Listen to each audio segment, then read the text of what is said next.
They drove us out in what I assume must be the northeast of Pyongyang to a very slummy area where, well, to be honest, not the kind of North Korea they want to show people.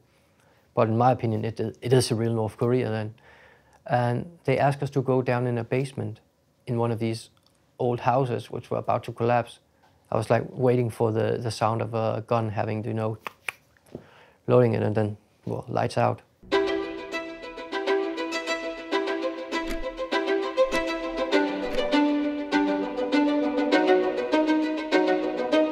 I grew up in the southern part of Denmark in a town called Nakskov. It's located 170 kilometers south of Copenhagen. And my dad, he works on the ferry who sails to Germany. And that was before it was reunited as the Germany we know today. So sometime he went to the west, another time to the east. But one day I went with my dad on the boat to East Germany. And I was told by the staff on the boat when we arrived, don't go down there because you will probably be shot or kidnapped or tortured, or what's even worse, because they are communist. And you know, telling that to a child my age at that time, 10, 11 years of age, was quite scary. So I stayed, of course, on board on the ferry. But during one of those trips, I met up with an East German boy named Mike. And then we exchanged addresses and became pen pals. And at one point, my family said, well, let's go to East Germany and meet up with this kid's family. And, you know, coming from the place I was born and raised to East Germany during the Cold War was like a big shock for me. There were nothing in the shops, and we waited 2.5 hours at the bakery for a piece of bread. It was just completely out of my world. But, you know, I paid a lot of attention to it, and then I grew up and, you know, time changes, the wall went down, the two Germanys were reunited, and I had an education as a chef. And after 10 years of working as a chef, I had an incurable disease in my pancreas, which prevented me working as a chef and made me spend a lot of time in the hospital.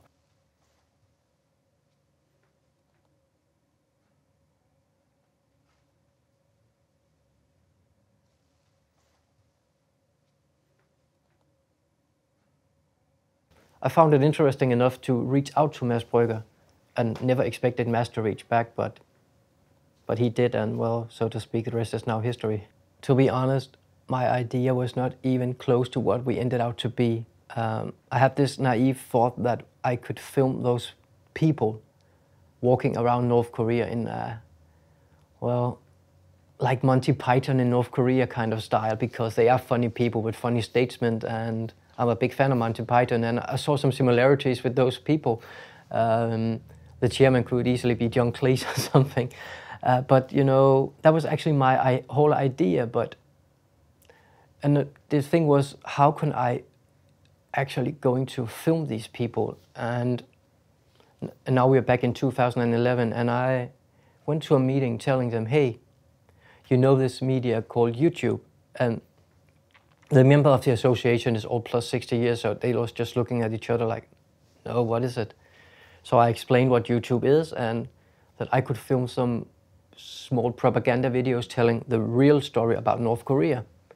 And the chairman, he loves to see himself on the big screen, and he was like, let's do it. After 5 or 6 days in North Korea, I was awarded with a Friendship Medal of the regime, and I had the badges from the leaders, which shows to me that they respect me, and I respect, which is very important, is to respect the leaders of the country. And when I had those badges and medals, it was like all doors opened for me.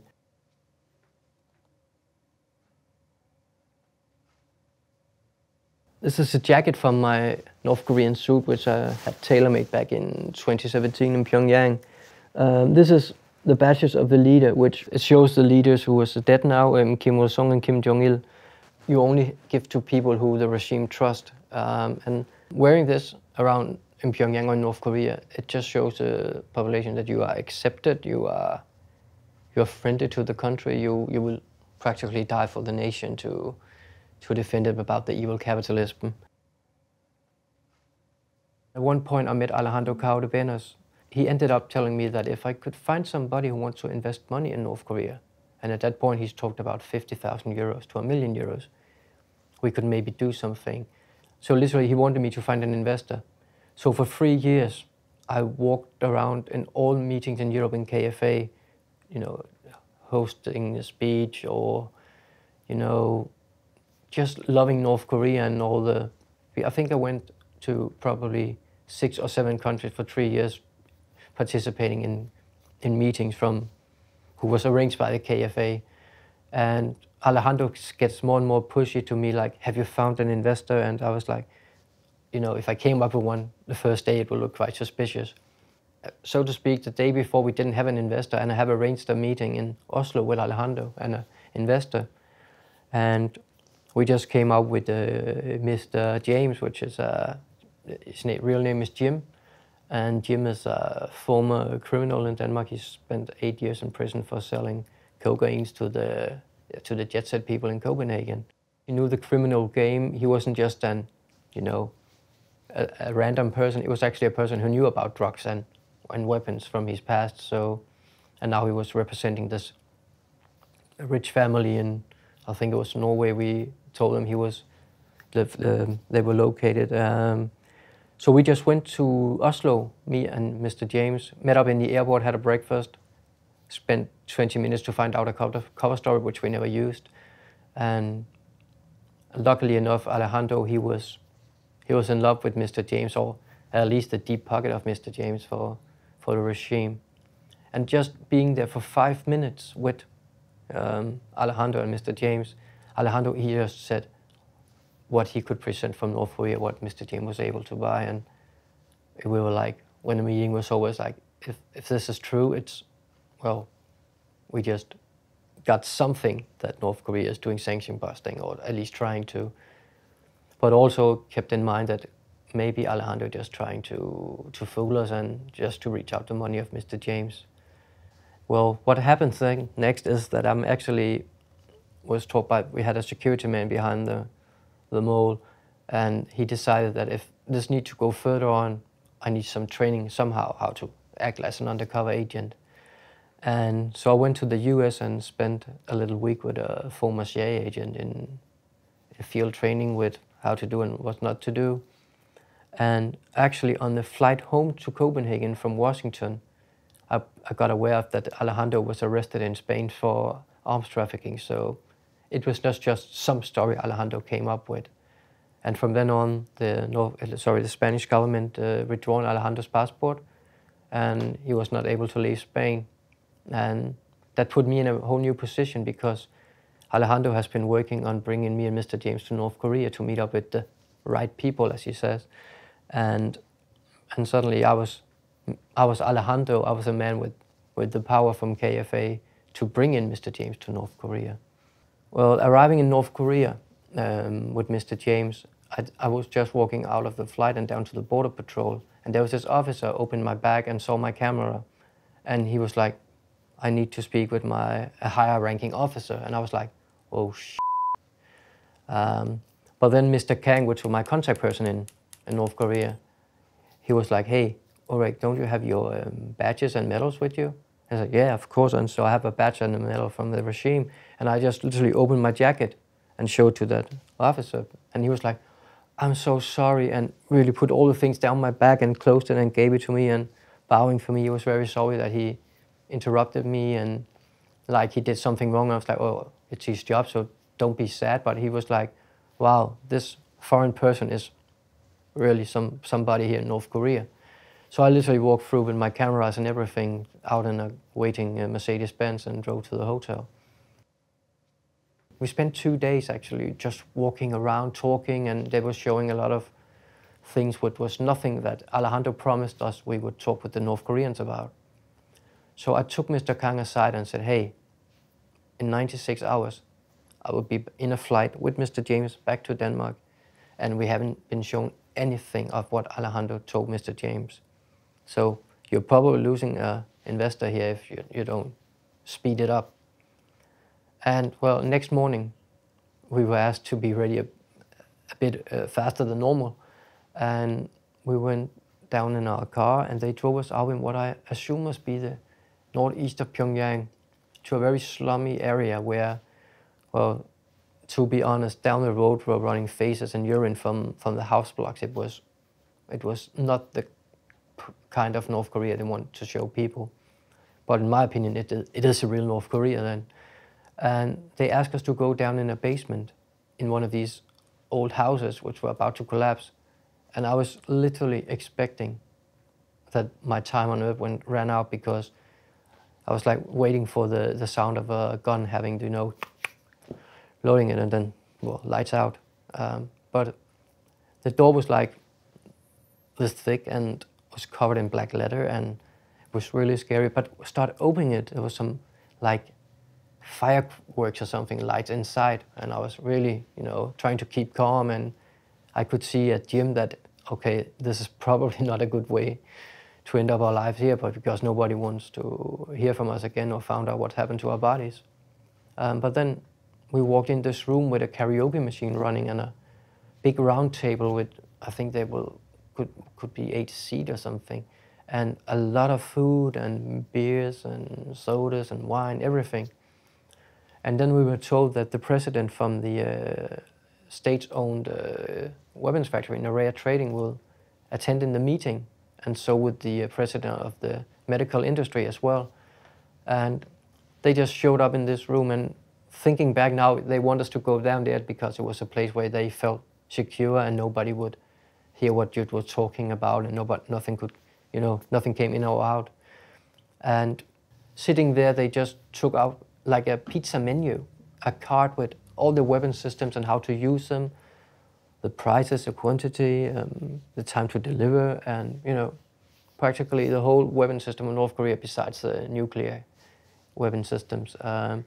We have even thermobaric missiles on the menu that they would like to sell to Mr. James. So we were literally, you know, surprised down there and still expecting us not to leave that room alive. But then suddenly, the president of the arms factory, he stood up, grabbing out for a microphone, and then he started singing karaoke, just in the middle of an interrogation. And I was like, what the hell is happening here? And then they want me to sing.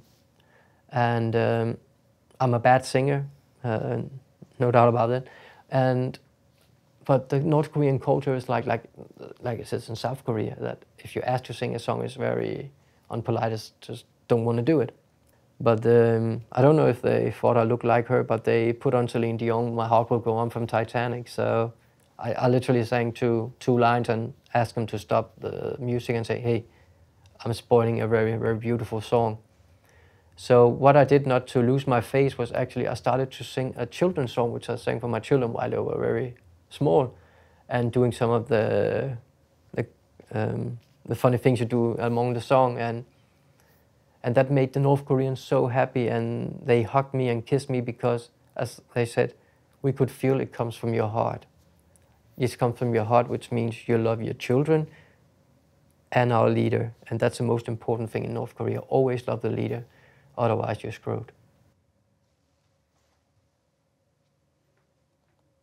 So you talked about this weapon deal. What were the other things that throughout this 10 years you've exposed in North Korean government, with the deals they're making and stuff? Well, what scares me the most is that North Korea is operating in Africa. When we had the meeting in Pyongyang, we agreed on, because I said, hey, I'm very happy being in North Korea. I love it. I have to play my role. I love the leader. I love the country. I would do anything for North Korea, but it will be quite suspicious if me and Mr. James will travel in and out of North Korea 10, 20 times a year to just talk with you guys here, because that would make some attention from some intelligence service if those two Danish people were traveling in and out. So the North Korean came up with the idea that we could find a place in Africa to build up a factory to produce our own weapons, and Mr. James could, you know, literally sell them from there. The North Koreans will send, you know, the workers to Africa. They will build the factory, and they literally shown us papers of how it should be. And they had cooperation with Namibia at that point, so we decided to go to Namibia But in the period of time before entering there, Namibia cut the connection to North Korea. So then next country was Uganda. And we figured out it could be very wise to buy an island in the Lake Victoria, in the Ugandan part of the lake, so we could do our things peacefully and write the government to, just to be there and look the other way. We then went to Uganda, first to meet up with some real estate broker about buying an island. And many people has been asking, how do you find an island for sale in the Lake Victoria out of the Ugandan coastline? And it was like, well, it's quite easy. You just Google it. We said island for sale Uganda, Victoria Lake, and came up with an offer. So we get in contact with those real estate brokers, and we went out to see the island, and it was a cost of $5 million, which was in Mr. James' world quite cheap. So we took a 2-hour boat ride from Kampala to the island, and when we get close to the island, we could see a lot of people in a little harbor, and they were dancing and screaming, and it looked like they had fun. And we got a very warm welcome, me and Mr. James, and we're quite surprised because we were actually trying to buy this island. But just before entering the island, the real estate broker told us, hey, don't tell them you want to buy this island, because I told them that you guys are here because you want to build a medical clinic to care for the people here. At that point, I really wanted to beat up that real estate broker with something cheap and hard, because I think it's so cruel to, well, those people would never have another place to go. What happened next is that the North Koreans also came to Uganda. And the problem is North Koreans traveling around the world are not traveling on North Korean passports, because being in Kampala during a lunch, I talked with one of the people from one of the businessmen from North Korea that, you know, chit-chatting, and I was like, hey, how's things back in Pyongyang? How's Mr. Kang? Kang was not attending. And he literally jumped across the table holding from my mouth saying, hey, shh, shut up. We're not North Korean, we're Chinese. We're traveling on a Chinese passport, and he waved a Chinese passport for me. What makes big concerns for me, because if China gives passports to North Korean criminals to travel around the world to do business, we have a big problem, because already now China is deep into the market in Africa. And if the North Korean goes in to do production of weapons and methamphetamine in Africa, it could look really bad for, actually for world peace. We brought 2 North Koreans to Copenhagen to sign a final contract of the whole cooperation with. We have to produce weapons in Africa. We would buy oil in Jordan, who will send the oil to North Korea. And that will make the payment for Mr. James to produce the weapons that he couldn't sell and buy. So it was like a triangle deal. And if all those things happened, well, what could we have done? We could have been selling weapons to ISIS, or, as I said before, Syria, or just terrorist organization, or even start a civil war in a minor country if we wanted to. So was that when you blew your cover and you gave that information further on? How did you put the end to the operation? Well, we have arranged at the Hotel d'Angleterre, which is the most beautiful hotel in Copenhagen, in whole Denmark, the most exclusive place. And we have arranged the North Koreans to meet up with Mr. James in a suite. And there we would sign the final agreements and put an order of weapons. And that meeting, Mr. James was really, looking forward to. He was really happy, and let them know that this is going to be the most fantastic thing for North Korea for many years. And I could literally see, by spending so much time with North Koreans, in North Korea and outside North Korea, that Mr. Ju, as his name was, he was being filled up with proudness of coming back with those papers and signing, and it was some kind of touching in some, and other ways it was like, okay, now it's soon will be over. And after the signing, our next step was literally to pay up front around $8 million up front to make the next process going on. And of course, we wouldn't even pay 50 cents, because otherwise we would have been breaking all the laws against North Korean sanction.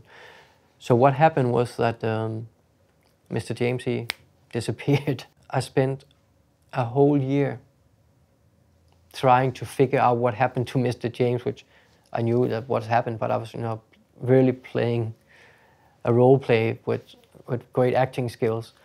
And then COVID came, and it was like, okay, what should we do now? What is the next step? And I still have the contact. And at one point in September in 2020, we agreed on now it's time to tell the truth to Alejandro.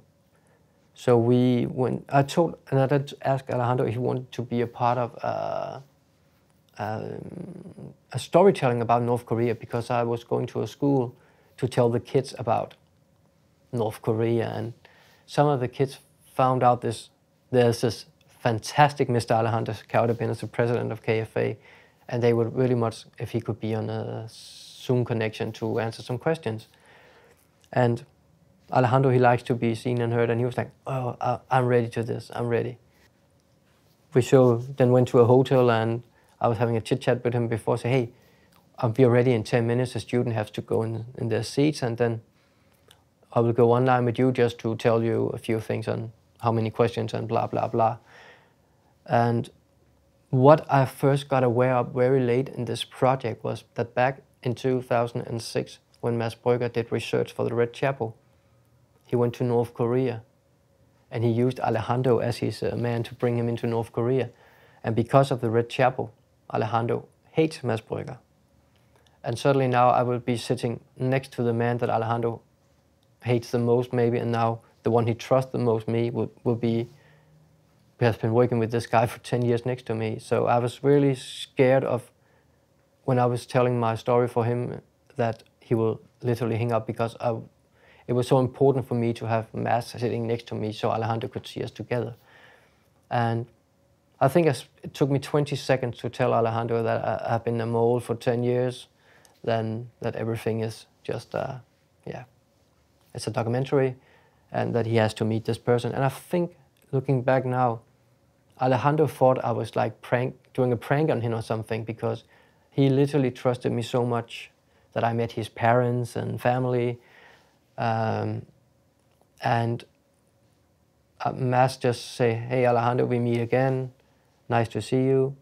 This is being recorded, and all the things in the past with Ulrich has been recorded, and we can just see he's just lift up his arm. And how did your family react when you opened up to them? When I told my wife, it was the day before, I told her, hey, tomorrow there will come some people they are doing a documentary, and I've been helping a bit with the cameras, which was my cover story for her, that I went into a movie company and helped them with their equipment, and that was what has made me able to travel around the world without she was paying any notice to what I was doing and didn't ask me any questions. Well, then the mask came, the photographer came, the producer came, and we had a cup of coffee, and then we started shooting it, and Mads said, hey, I think Ulrich got something he wants to tell you. So I told her my story, and I think it was 2 or 3 hours just talking with her, but as she said, I don't understand this, but are we in danger? What is going to happen now? Have you been in danger? I was like, well, yeah, I've been, but I'm here today, and well, you just have to wait to see the documentary, so it will maybe give you an idea. Are you ever scared or like paranoid about anything, about the fact that North Korea officials can get to you somehow, or anything like that? Well, I used some of the skills that I was taught by the CIA agent in Washington, but I think I'm that kind of person who doesn't go out in public like trying to get attention from people. But I think now that the world has opened more after the pandemic, there are places which I would be more aware of if going there. And I've also been told there is a lot of countries with the intelligence service has asked me kindly not to even consider visiting again, like of course North Korea, but they don't want me to go to China, to Uganda, Jordan, Syria, Russia, Belarus, those kind of countries. Are you glad about what you achieved with that? Alejandro is, as you said, is now a wanted man. You've exposed the weapon deals and stuff like that. Do you feel a sense of achievement from all of that? Well, I think with Alejandro, we have only seen the top of the iceberg. But, you know, thinking back now, I think that the FBI has been into all this, and maybe other authorities as well. And that is the reason why he wasn't arrested when the mole was released, because they were really getting evidence against him to remove him. And now he's among the most wanted and on the run, I guess. So, and even that if he goes on the run, it just shows me that he is a criminal, and he went out on Twitter asking for lawyers to help him. So I think he's really fearing what's going to happen now. I think he could face up to 20 years in prison and a fine, which could be easily £1 million British pounds. And out of everything you've been through, is there anything you regret? No, not really, because I have, at any time I had the chance just to say, stop, this is it. But I think that the time in between the things that happened, I had the time to digest what I've just been through. Maybe I regret not to be honest to my wife and family, of course, because those are the people I love the most. But once again, I think the love for me was also to protect them.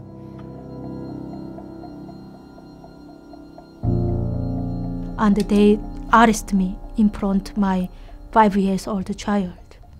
My heart is just beat. And I know that if I arrested and sent back to North Korea, I just execute or prison camp.